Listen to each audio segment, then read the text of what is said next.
In the headlines, Gaza burns. Israel opens the main phase of its ground offensive.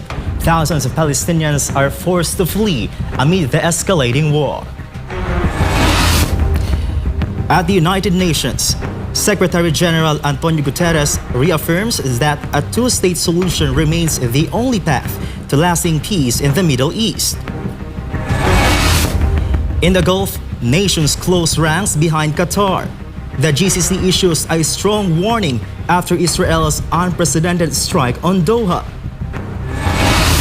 In West Africa, the Sahel Alliance moves to take France and Ukraine before the World Court, accusing them of supporting terrorism.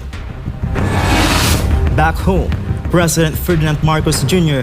directs the armed forces to strengthen its presence on air, land, and sea amid rising geopolitical challenges. In the United States, President Donald Trump announces a federal task force in Memphis to combat surging crime and restore order. In Latin America, a landmark ruling in Colombia, the Peace Tribunal hands down its first sentence against former FARC leaders for crimes committed during the armed conflict. And in showbiz, Hollywood mourns a legend. Oscar-winning actor Robert Redford passes away at 89. Tributes pour in from across the world. I'm Prince Tripoli. Newsline World starts now.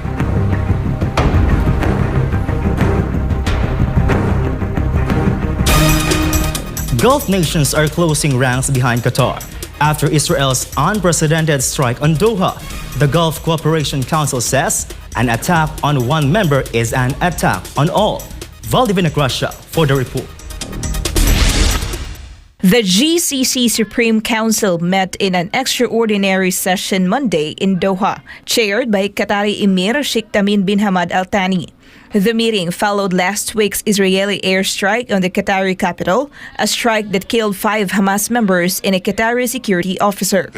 Israel says the target was a meeting of Hamas officials discussing a U.S.-backed ceasefire proposal. Key Hamas negotiators survived the strike.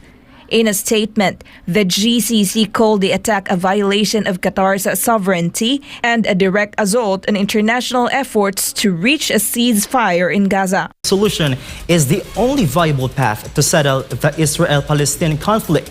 The UN chief issued this statement as Israel's ground offensive in Gaza City continues. Let's hear the rest of what he said. I think we absolutely must do everything and mobilize as much as we can the international community to make sure that the two-state solution prevails. And the question is simple: what is the alternative? It's a one-state in which one people is deprived of basic rights, one state in which one people is moved out of their land. Is this possible in the 21st century? Is this acceptable in the 21st century? I think that Israel must understand that the one-state solution with the subjugation of the Palestinian people without rights is absolutely intolerable. And so the two-state solution remains the only viable alternative to preserve peace. Without a two-state solution, there will be no peace in the Middle East, and extremism will expand everywhere in the world with consequences that I consider extremely, extremely negative. Meanwhile, Guterres also pushed back on claims that recognizing a Palestinian state would reward Hamas or undermine peace. First of all, it's not a gift to Hamas. It is a gift to the Palestinian people that has suffered also a lot because of Hamas. Gaza is burning. Israel has opened a new and intense phase of its war in the Strip, expanding ground operations in Gaza City. Thousands of Palestinians are on the move, fleeing the crossfire. Daniela Palide reports. Israel has begun its main phase of ground offensive in Gaza as part of Operation Gideon's Chariots, a plan they say that is designed to root out Hamas fighters and free Israeli hostages. The military has called up some 60,000 reservists, pouring the enforcements into Gaza for what commanders describe as the toughest stage of the war. The offensive comes as international outrage builds over the war and the worsening humanitarian crisis in the enclave. The Israeli Defense Forces claim that Gaza City is the center of food, fuel, and medicine. Families are seen loading cars, carrying bags, and rushing to escape the violence. The assault comes as international outrage grows over the humanitarian crisis. Just recently, a UN commission concluded that Israel is committing genocide against Palestinians in the Gaza Strip, urging Israel to immediately cease its atrocities in the enclave. Still, Israel's objective pushes through. As the war enters its second year, the focus is shifting to Gaza City, once the enclave's largest and most crowded urban center, now a battlefield. Reporting for Newsline World, this has been Daniela Paulita as a Manay News. In a landmark ruling, Colombia's Peace Tribunal has issued its first ever special sanction to former leaders of the disbanded FARC guerrilla movement for crimes committed during the country's decades-long armed conflict. This report from Jane Condita.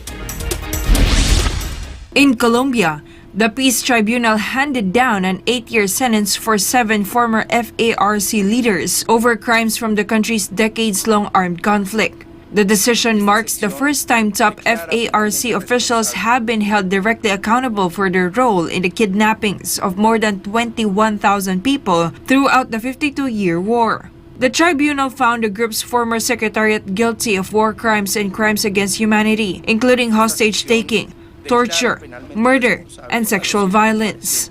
But instead of traditional prison terms, the ex-commanders will serve their sentence through restrictions on movement and mandatory participation in projects designed to repair the harm done to victims. These projects include locating missing persons, removing landmines, and organizing memorials and public acts of apology. Esta sección declara penalmente responsable a los 7 comparecientes del antiguo secretariado de las FARC por los crímenes más graves cometidos en el marco del conflicto armado.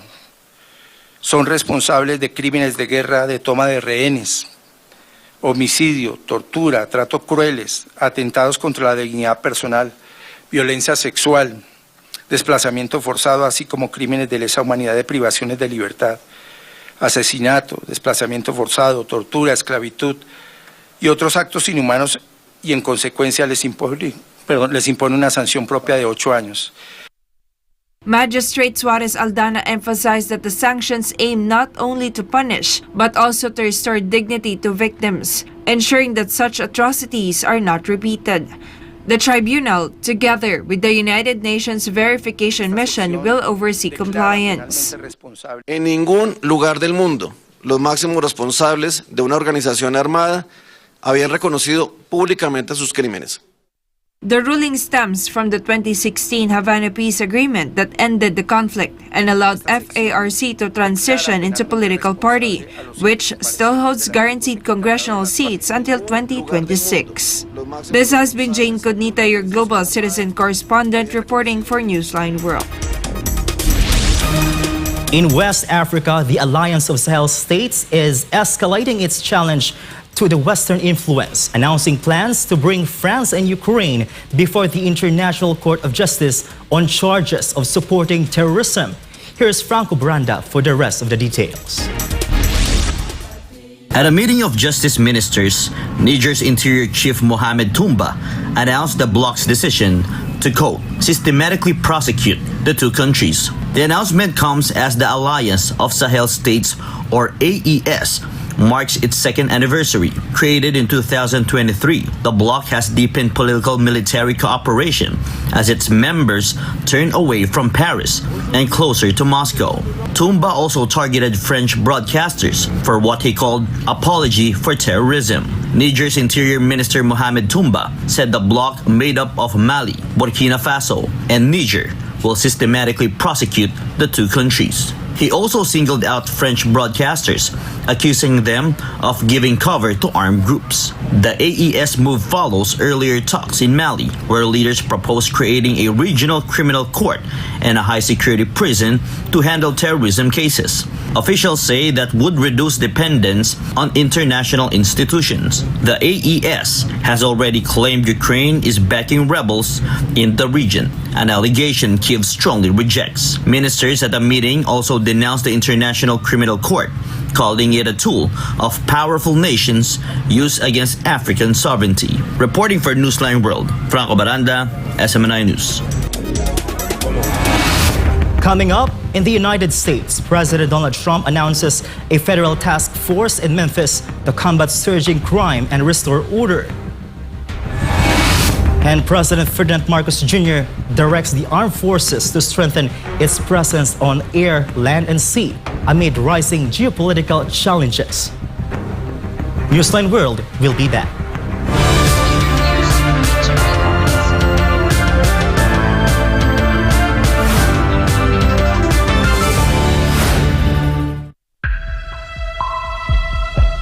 Sa kabila ng mga mas modernong kaalaman at teknolohiya, nananatiling matindi ang banta ng HIV sa Pilipinas. Pero gaano nga ba kalala ang sitwasyon? Ang HIV o Human Immunodeficiency Virus ay isang sakit na sumisira sa immune system ng katawan. Ngunit tandaan, hindi ito nakukuha sa simpleng pakikisalamuha. Hindi mo agad mararamdaman, pero unti-unti nitong pinapahina ang katawan. At kapag hindi naagapan, humahantong ito sa AIDS, ang huling yugto na impeksyon, kung saan halos wala ng panlaban ng katawan laban sa sakit. Patuloy na dumadami ang kaso ng sakit na ito sa Pilipinas. Isang nakababahalang pagtaas. Umabot na sa 500% ang itinaas ng HIV cases sa mga kabataang edad 15 hanggang 25. Ayon mismo sa Department of Health, 56 na bagong kaso ang naitatala kada araw sa bansa mula Enero hanggang Marso 2025. At ang pinakamatinding apektado, ang kalalakihan at kabataang Pilipino. Dahil dito, ang Pilipinas na ngayon ang may pinakamataas na bilang ng bagong kaso ng HIV sa buong Western Pacific region. Isang indikasyon ng lumulubahang sitwasyon. Kaya nananawagan ng Department of Health gawing opisyal at urgent ang laban sa HIV sa pamamagitan ng isang Public Health Emergency Declaration. Kalalakihan ng pangunahing apektado, 95% ng bagong kaso ay lalaki. Mahigit 1/3 ay kabataang nasa edad 15 hanggang 24. Habang wala pang deklarasyon, patuloy ang DOH sa mga sumusunod na hakbang: HIV testing, libreng gamot, self-test kits, at pakikipagtulungan sa DepEd para sa edukasyon sa mga paaralan. Isinulong rin ng DOH ang online patient appointment system para sa HIV patients. Layunin nitong gawing mas madali at mas personal ang pag-access sa libreng gamutan at konsultasyon ayon sa schedule ng pasyente. Ang HIV ay hindi tulad ng flu. Hindi ito basta naipapasa sa hangin. Ito ay naipapasa sa pamamagitan ng personal na desisyon. Kailangan din nating pagtuunan ng pansin ang ugali, disiplina, at personal na responsibilidad. Isang paalala mula sa SMNI.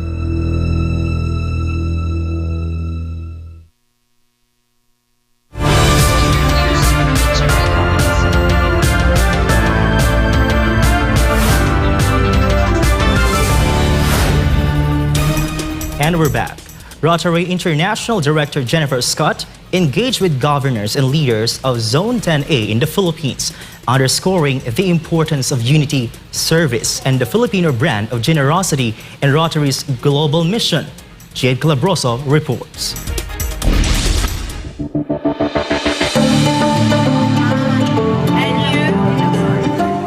In her dialogue with past and incoming district governors, Rotary International Director Jennifer Scott praised the passion and commitment of Filipino Rotarians, describing them as generous, not only with their resources, but also with their time and dedication. But a really good combination of ages and professions. Scott emphasized the unique passion and potential of Filipino Rotarians, noting that the Philippines is one of the regions where Rotary has the greatest opportunity to grow.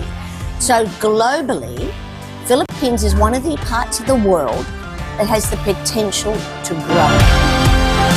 also stressed that Rotary's impact comes through unity, aligning clubs, districts, and even nations for sustainable change.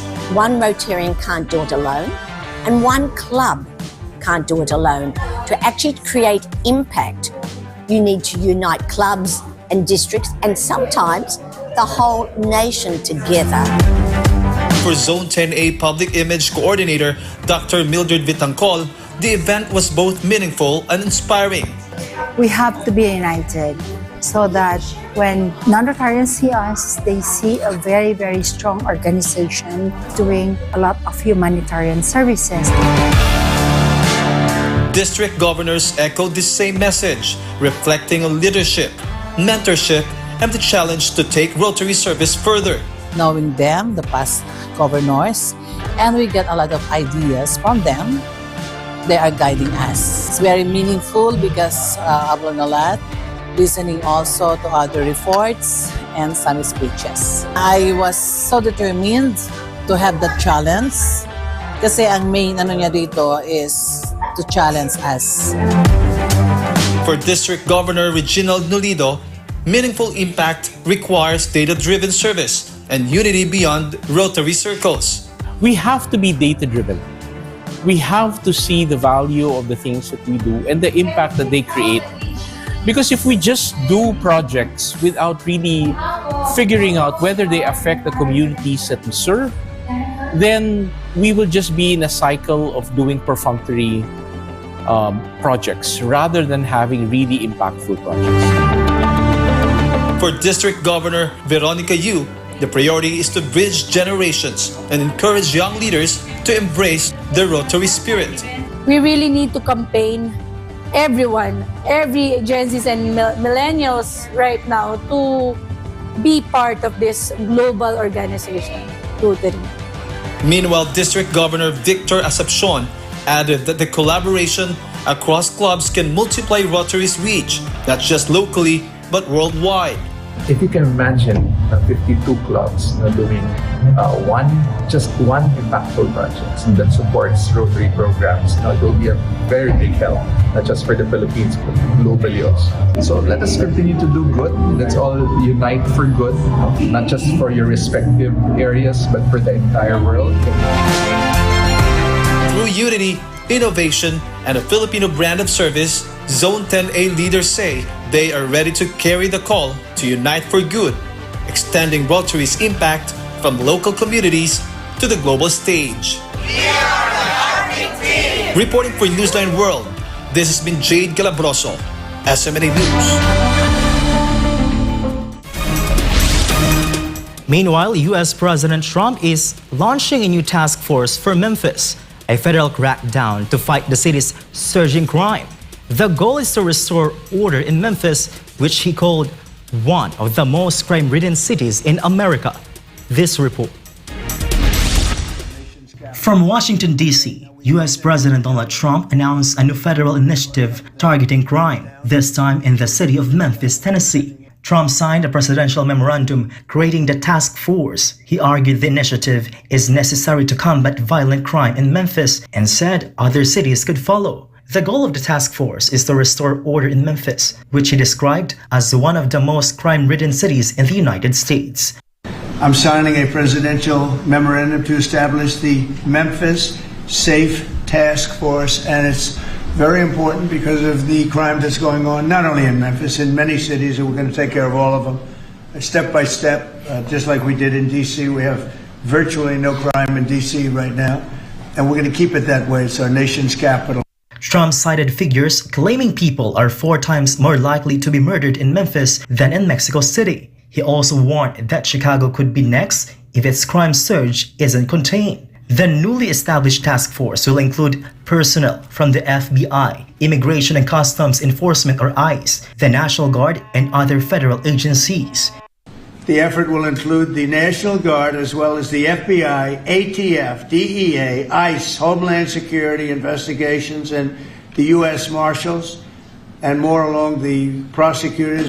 This move follows Trump's controversial move in Washington, D.C. last month, a decision that drew criticism from local leaders and lawmakers. Less than 2 months before the COP30 climate summit, thousands of construction workers in Belém have launched a protest, halting major projects vital to the international event. More of this from Fatima Nozil. The walkout began Monday after the local construction workers union STICMB called for mass mobilization. Union leaders are demanding fair wage increases, better benefits, and protection of existing rights. The strike quickly spread across Belém's main work sites, paralyzing infrastructure projects tied to the climate summit, including hotels, pavilions, and conference facilities. With around 8,000 construction workers involved, the disruption poses a serious challenge to Brazil's ability to deliver on time and risks tarnishing its image as host of COP30. Hoje também amanheceu os canteiros de obra parado, paramos também as obras da COP30 hoje, a categoria está aderindo e nós vamos mostrar para os patrões, para o governo do estado, que nós queremos reivindicar. Queremos salário da COP, queremos uma cesta básica justa para todos os operários e operárias da Construção Civil de Belém, Marituba e Ananindeua. Enquanto eles não deram uma proposta para nós, a greve vai continuar a partir de hoje por tempo indeterminado. Workers argue that while companies profit from preparations for the summit, their share remains unjustifiably small. Somos merecedores. O detalhe, nós suamos a mão, criamos calo, nós somos a engrenagem dessa capital.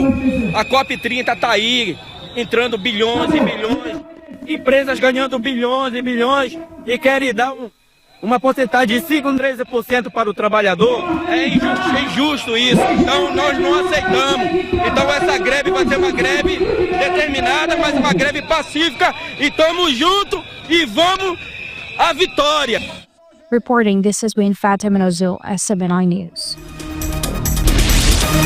During the oath-taking ceremony of newly promoted generals and flag officers of the Armed Forces of the Philippines, President Ferdinand Marcos Jr. directed the AFP to strengthen its presence across various domains as geopolitical challenges evolve. Creslin Catarong reports. President Ferdinand Marcos Jr. on Wednesday has called on the Armed Forces of the Philippines to reinforce its presence across air, land, and maritime domains in response to the country's evolving security landscape. The president emphasized the importance of safeguarding the nation's peace and enhancing partnership with countries that share the goal of a free and stable region. The commander-in-chief acknowledged the AFP's multiple achievements this year. He recognized the AFP's significant strides in defense and security, particularly through its active participation in joint and multinational military exercises, such as Balikatan 40, Exercise Alon with Australia, and Talisman Sabre, as well as engagements with Indo-Pacific allies. Highlighting the AFP's commitment to preparedness, Marcos cited ongoing training, simulations, and command exercises that have enhanced the military's tactical responsiveness and combat readiness. Beyond defense operations, he also mentioned the AFP has also proven reliable in humanitarian efforts, responding to typhoons, volcanic eruptions, earthquakes, and even providing aid in Myanmar. Marcos Jr. also said he expects the military to remain loyal to both the Constitution and the Filipino people as the Commander-in-Chief led the swearing-in ceremony for newly promoted high-ranking officials of the AFP. Huwag kalimutan, ang panunumpa ninyo ngayon ay sa Republika at sa bawat Pilipinong nagtitiwala na dahil sa inyo, sila ay mabubuhay ng ligtas at may dangal. Today is not only a milestone, but a renewed pledge that your loyalty remains with the Constitution and the Filipino people. Forgotten from a beloved country, the Philippines, this has been Creslin Catarong, SMNI News. When we come back, Hollywood mourns a legend. Oscar-winning actor Robert Redford passes away at 89. Tributes pour in from across the world. Don't go away. More news after the break.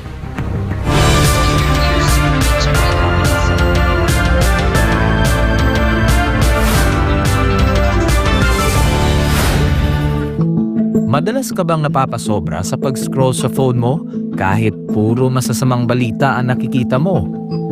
Isipin mo ito. Nakahiga ka na sa kama, nagche-check lang ng phone bago matulog. Tapos, hindi mo namalayan, ilang oras ka na palang nagbabasa at nanonood ng mga balita tungkol sa digmaan, sakuna, politika, at lahat ng masasamang nangyayari sa mundo. Nakakaramdam ka na ng kaba at pagod, pero tuloy mo pa rin ang scroll mo. Ang tawag dyan ay doom scrolling. Ito ang habit ng paulit-ulit na pagtingin sa mga negatibo o nakakadepress na content tulad ng digmaan, krimen o problema sa mundo. Nakaka-stress pero hindi mo pa rin mapigilan. Ayon sa isang pag-aaral ng Texas Tech University, ang sobrang konsumo ng masasamang balita ay nauugnay sa pagtaas ng stress, anxiety at pisikal na sintomas gaya ng pagkapagod at sakit ng ulo. Ayon naman sa Harvard Health, ang doom scrolling ay nagpapataas ng fight or flight hormones tulad ng cortisol at adrenaline na nakakapagpabigat ng isip at katawan. Nakakaapekto ito sa iyong mood, tulog at maging sa mental at physical health mo. At kapag naman puro memes at random na content ang pinapanood mo ng sunod-sunod hanggang sa mawalan ka na ng gana na mag-isip at gumawa ng iba pang gawain, ang tawag naman dyan ay brain rot. Sa Gen Z at tinatawag na internet culture, ang brain rot ay overconsumption o sobrang tagal na panonood ng paulit-ulit, mababaw, magulo o walang saysay na content online hanggang sa parang manhid na ang utak mo. Kapag nasobrahan, syempre, nakakasama. Nawawalan ka na ng focus, nawawala ang motivation, hirap mag-isip ng malalim, parang lutang o foggy ang utak. Masaya sa simula, pero kapag sobra, napapagod ang isip mo. Nahihirapang mag-concentrate at parang lutang. Mas delikado pa ito sa mga bata dahil ang utak nila ay nasa proseso pa ng pag-develop.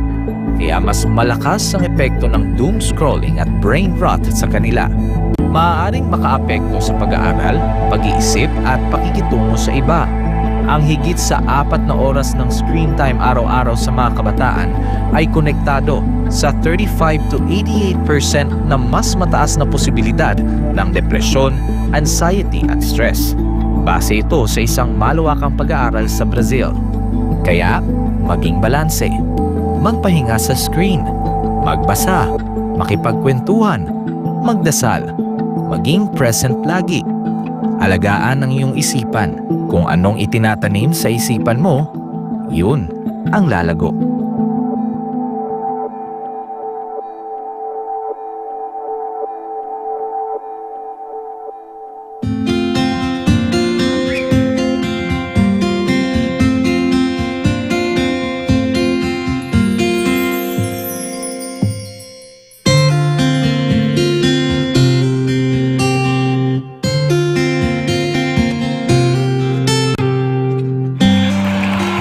Children will grow up and bring the joy, the love, the peace, and compassion to the whole world.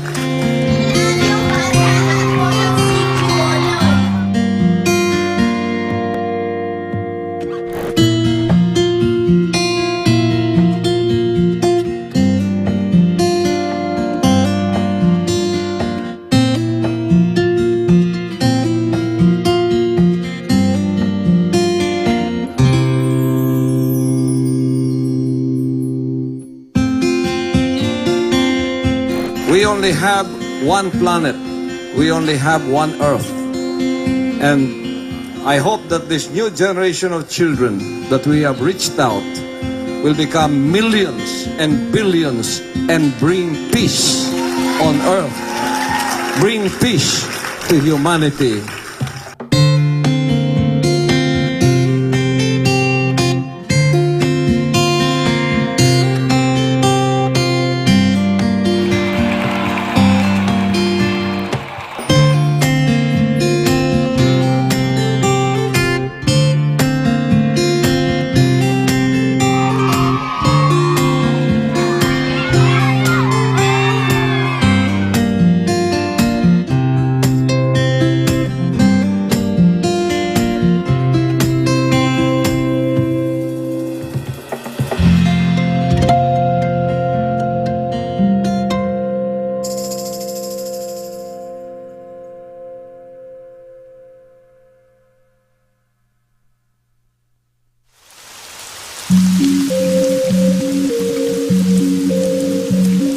Sa panahon ng tagulan, hindi lang baha at ulan ang dapat bantayan, kundi pati na rin ang mga sakit na pwedeng makahawa. At dahil ngayon ay rainy season, nagbabala ang Department of Health laban sa tinatawag na wild diseases. 4 na klase ng sakit na karaniwang nakukuha ng tao tuwing maulan. Ito ang W o waterborne diseases gaya ng pagdudumi o gastroenteritis. I o influenza-like illnesses gaya ng sipon, ubo at lagnat. L o leptospirosis na maaaring makuha mula sa ihi ng mga daga sa baha. At D o dengue na dala ng mga lamok. Kapag baha, mas mabilis kumalat ang mikrobyo, kaya't ugaliin ang paghuhugas ng kamay at agad maligo matapos lumusong sa baha. Ano ang dapat gawin para maiwasan ang wild diseases? Tumutok sa weather updates. Magsuot ng kapote at bota. Siguraduhing malinis ang iniinom na tubig. Agad kumonsulta sa health center kung may nararamdamang sintomas. Mainam din gawin ang 40 o taob, taktak, tuyo at takip para maiwasan ang dengue sa bahay at komunidad. Maglinis, magmasid, mag-ingat. Labanan ang wild diseases ngayong tag-ulan. Ang paalalang ito ay hatid sa inyo ng SMNI.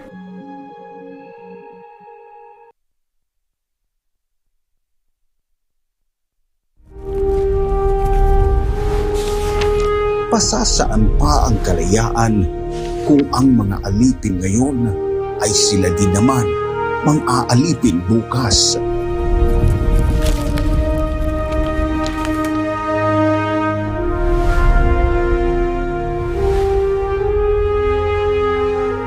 Ibigin mo ang iyong bayan ng sunod kay Bathala, sa iyong kapurihan at higit sa lahat sa iyong sarili.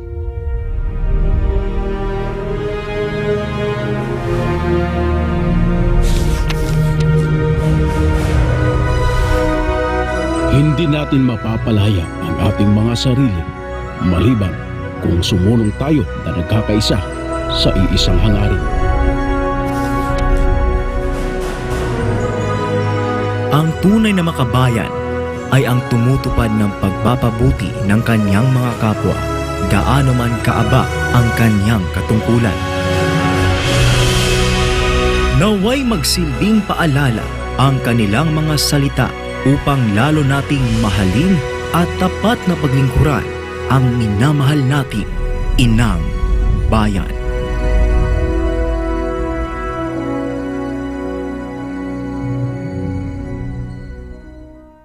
How to receive God's favor. So, for us, in order to receive the favor of God, we must avoid a holier than thou attitude. Importante sa harap ng ating Panginoon na tayo ay may kababaan ng loob na wag nating tingnan at mapagmataas tayo sa ating mga sarili. Isaiah chapter 57 verse 15. For thus saith the high and lofty one that inhabiteth eternity, whose name is holy. I dwell in the high and holy place, with him also that is of a contrite and humble spirit, to revive the spirit of the humble and to revive the heart of the contrite ones. Bilang mga anak ng Diyos na tunay, upang tayo ay kasihan ng kanyang pabor, kailangan tayo ay hindi lamang mapagpakumbaba, kundi tayo ay mapagpatawad. You want to seek the favor of God? Be forgiving in your heart, so that when you pray and lift up holy hands to heaven, the Lord of heaven will also forgive your trespasses. May pabor ka na sa Diyos pagka ikaw ay dumadalangin na pinatawad mo ang kasalanan ng iba.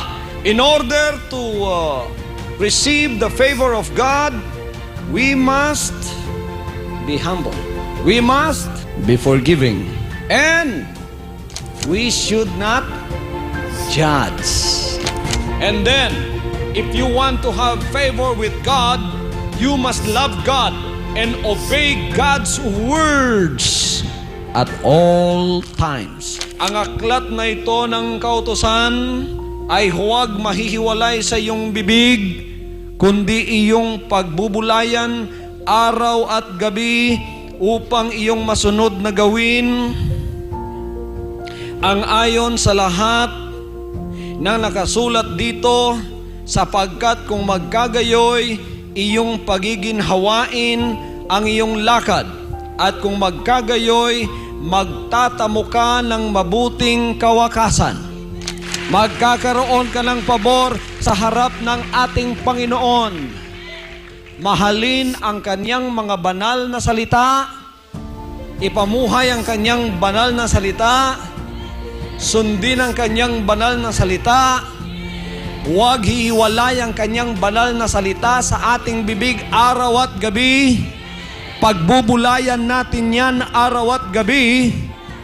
Bago kayo magtrabaho sa umaga, pagkagising ninyo, kumuha muna kayo ng mga salita ng Diyos. Magbasa kayo, mag-devotional kayo. Basahin ang salita ng Diyos. Mahalin ang salita ng Diyos. Huwag ilagay ang Biblia at patungan ng anumang klaseng libro. Kailangan yan ay nasa ibabaw ng lahat ng libro.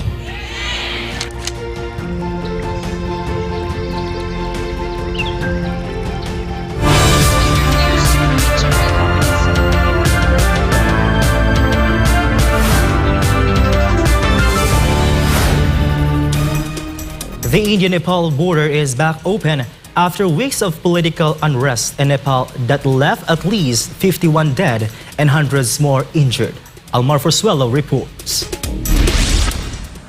Movement across crossings resumed after former Chief Justice Sushila Karki sworn in as Nepal's interim Prime Minister, making her the country's first female leader. The appointment came after the resignation of Prime Minister KP Sharma Oli. At the Maharajganj crossing, Nepalese citizens were seen entering India for trade and travel as security forces maintained strict checks. Shops and traffic resumed, while customs operations were confirmed to be fully functional. Trucks carrying Indian goods such as rice, textiles and packaged products have begun entering Nepal, easing the worries of local traders. Nepal में जब जैन जी वालों की तरफ से जब वहाँ पे प्रदर्शन किया गया, उसके बाद नेपाल की स्थिति बहुत बेकार हो गई थी, जिसमें कि पूरा नेपाल एक तरीके से आप मान लीजिए पूरा नेपाल बंद चल रहा था और इन्हीं कारणों की वजह से जो भी बॉर्डर क्षेत्र के एरिया हैं सारे प्रभावित हो गए थे। पूर्ण रूप से आना जाना लोगों का बंद हो गया था, व्यापार पूर्ण रूप से ठप हो गया था। 4-5 दिन के अंदर स्थिति सामान्य हो गई और उसके बाद फिर पहले की तरह आवागमन स्टार्ट हो गया और बहुत खुशी की बात है कि जल्द से जल्द रिकवर करके फिर सारी चीज़ें सामान्य हो गई हैं और मैं चाहता हूं कि जल्द से जल्द जो पहले की तरह व्यापार था और लोगों का आना जाना था और वो इजी वे में और अच्छे से सारी चीजें हो जाएं। Around 50,000 people typically cross the Rupai-Diha border each day, a volume expected to normalize in the coming weeks. The protests were triggered last week when Nepal briefly banned 26 social media platforms, including Facebook and YouTube, to combat hate speech and fraud. This quickly reversed but fueled public anger, with demonstrations spreading to Kathmandu and towns such as Nepalgunj. Businesses closed and roads were blocked. The death toll of the protests increased to 51, including one Indian national, with more than 1,300 injured. Reporting for Newsline World, Almar Forsuelo, SMNI News. Voting is underway in Malawi, where former President Peter Mutharika is among millions of citizens casting their ballots in this year's general elections. In Thiolo, Mutharika lined up with local before stepping into the polling booth. After voting, he called the election a turning point for the country, saying it could bring in a government capable of addressing Malawi's challenges. This was a very important election. It will change the direction of this country. Bring a new government, and maybe a new government will try its best to correct some of the problems. More than 7.2 million voters are registered across the nation. This is the first election held under new constituency boundaries, which were introduced to better represent local areas. The polls come at a difficult time for Malawians, with high inflation, soaring cost of living, and a drought disrupting the agriculture sector, the main source of livelihood for most citizens. 17 candidates are in the presidential race, but the contest is widely expected to be close between incumbent Lazarus Chakwera and Peter Mutharika.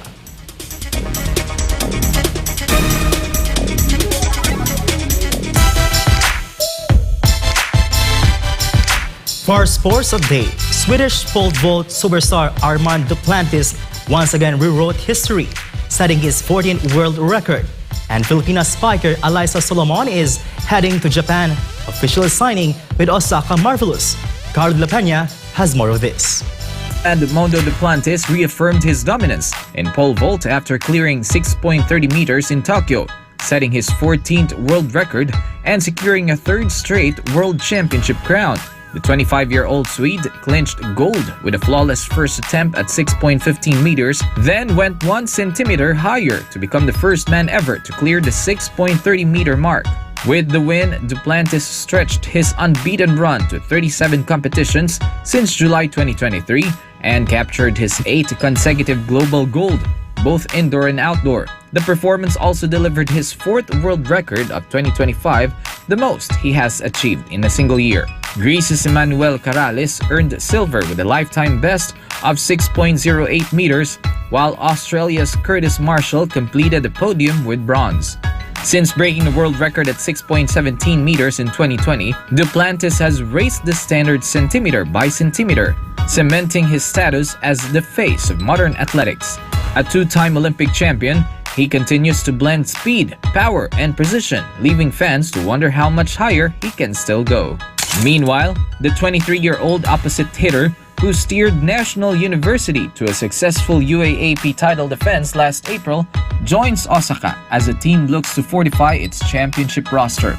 She now follows fellow NU alumna Jaja Santiago, who powered the club to the title last season before transferring to Denso Airbees. Solomon shared her excitement over the move, saying she hopes to grow as a player and make meaningful contributions to her new team. This marks her first pro stint abroad after bypassing both the Korean Volleyball League and PVL drafts earlier this year. A two-time CV League Best Opposite Spiker, Solomon played a key role in Alas Pilipinas' silver finish at the AVC Nations Cup and 4 CV League bronze medals. She becomes the latest Filipino athlete to compete in Japan, joining Maddie Madayag, Dindin Santiago Manabat, Mark Espejo, Brian Bagunas, and soon to debut Leo Aringo. Reporting for Newsline World, this has been Carlo de la Peña bringing you the latest sports news.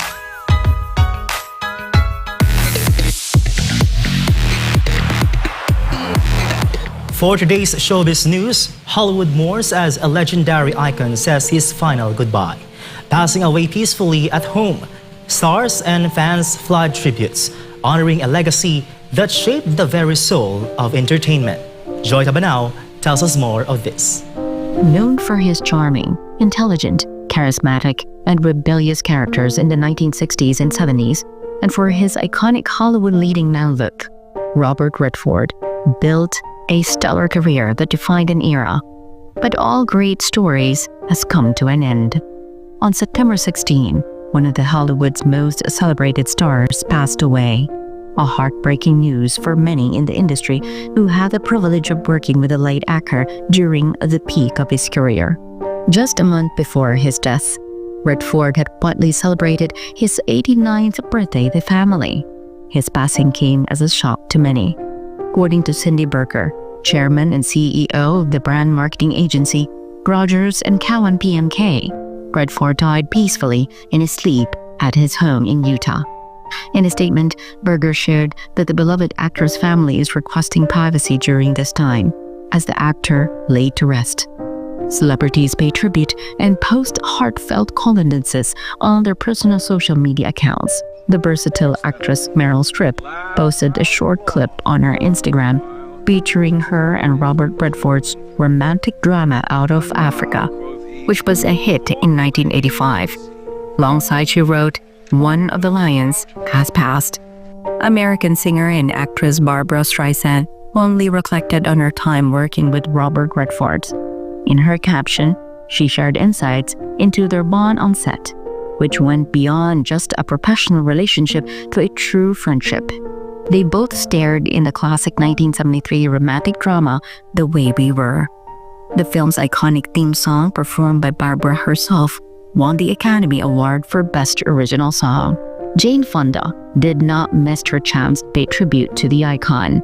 She shared a photo from their last film together, Our Souls at Night, accompanied by an emotional letter. In it, she revealed that she had wanted to visit Redford in his final months, but hadn't acted soon enough. She called this a lesson learned for everyone. Jane Fonda and Robert Redford had the opportunity to work together in several films, including the 1966 drama thriller The Chase, the 1967 romantic comedy Barefoot in the Park, and the 1979 comedy drama The Electric Horseman. Their collaborations created a bond that went beyond work, a lasting friendship that stood the test of time. Besides Meryl Streep, Barbara Streisand, and Jane Fonda, many other celebrities including Priyanka Chopra and Morgan Freeman, as well as countless fans, have paid tribute to Redford's work and contributions to the industry. His legacy will live on and be remembered long after his rest. And for today's update, this is Joy Tibinao, your global citizen correspondent, bringing you the latest showbiz news for Newsline World.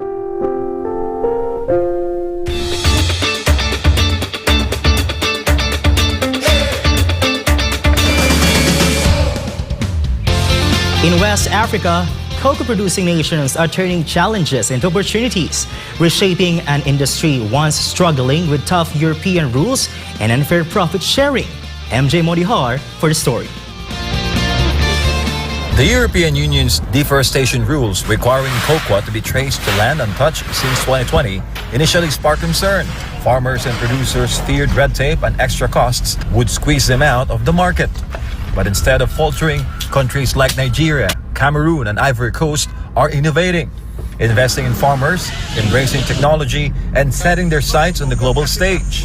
In Nigeria, officials say fertilizer research and soil improvement are helping farmers dramatically boost yields, ensuring they can compete far beyond Europe. Cameroon has already mapped over 150,000 cocoa plots for traceability, with certification programs spurring growth since 2018. Le règlement européen sur la déforestation prévoit 3 exigences pour que le cacao entre en Union européenne. L'une des premières exigences, c'est la traçabilité. Et pour faire face à cette exigence, le CICC et le gouvernement tout entier se sont mobilisés pour effectuer la géolocalisation des parcelles de cacaoyers et de caféiers. Cette opération se déroule assez bien. Le CICC aujourd'hui est à environ 150 000 parcelles géolocalisées, mais à côté du CICC, des opérateurs privés ont effectué la même opération et disposent donc des données de géolocalisation. Meanwhile, in Ivory Coast, a new farmer card system records harvest data, secures payments, and even helps protect growers from theft. Experts say these changes prove it's possible to safeguard both farmers and the environment. What began as an EU-driven burden has sparked a transformation, with African producers not only meeting international standards, but carving their own path toward a stronger, more sustainable cocoa industry. Reporting for Newsline World, this has been MJ Mondeja, SMNI News.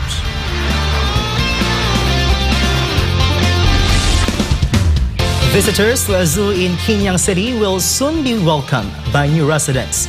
5 Siberian tiger cubs and 3 white lion cubs, all born this year and preparing for their first Republic appearance during the National Day holiday starting October 1. The tiger cubs, now a month old, have grown from a fragile 800 grams at birth to around 2 kilograms each. Zookeepers say they are thriving, displaying playful behavior and strong appetites as they are fed a special diet on milk and meat every 2 hours. 现在都很健康，他们差不多每2个小时就要喂一次专门的配方的奶和肉。他们从出生的时候啊，他们才只有800克，现在他们普遍都能长到2公斤了。Alongside them, 3 rare white lion cubs are also being raised in the zoo's nursery. Barely a month old, the lions were abandoned by their mother and are now cared for by staff. With snowy coats and only the dark tips on their tails, the cubs are gradually learning to walk under close supervision.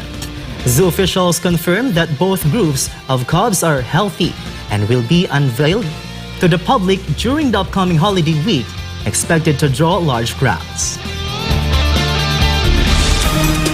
Taiwan's Defense Ministry has released an updated all-out defense handbook, giving citizens guidance on how to respond in a military crisis or national disaster.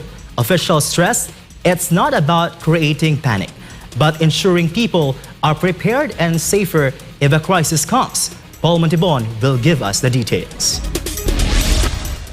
Taiwan's Ministry of National Defense has issued an updated all-out defense handbook to guide citizens on how to respond during a military crisis or national disaster. 为什么平时我们就要公告这本手册？不是要制造恐慌，而是要告诉民众，平时就要做好准备，当危机来临才不会不知所措。越有准备就越安全。那以刚刚媒体朋友的问题，我会建议你，现在你也拿到手册，也下载网站，可以开始针对个人的需求、家庭的需求，开始从事准备。The 29-page manual provides instructions on evacuation, sheltering, and communication in wartime, including using radios if the internet is disrupted and relying on police stations for verified information. It also warns that enemy forces could disguise themselves in Taiwanese uniforms, urging civilians to avoid military zones and take shelter indoors. 敌我识别是一个非常专业的一个课题哈，大到飞机，大到人员服装。那如果说中共武力犯台，那当民众去看到这个军人的时候，有可能因为距离，有可能因为环境，因为背景，甚至也有可能敌军着我军的服装，企图混淆。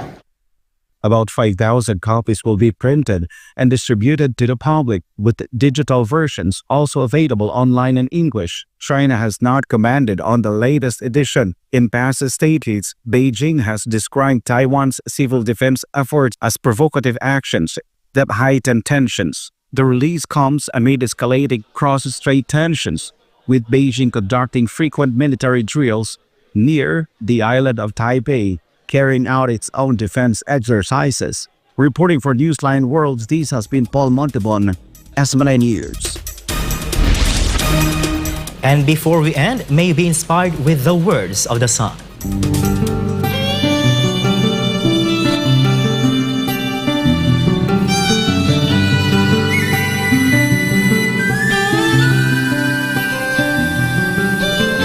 The gospel of love is the most honorable ideology of all.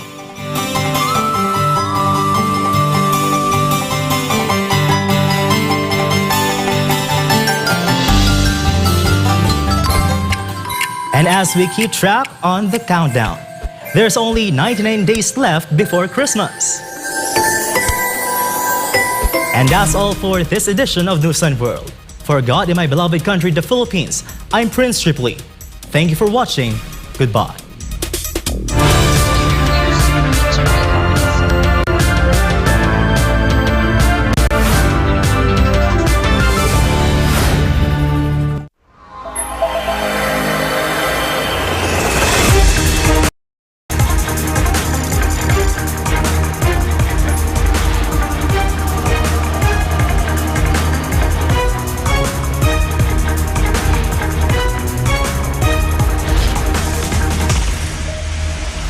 This is SMNI News Channel. Truth that matters.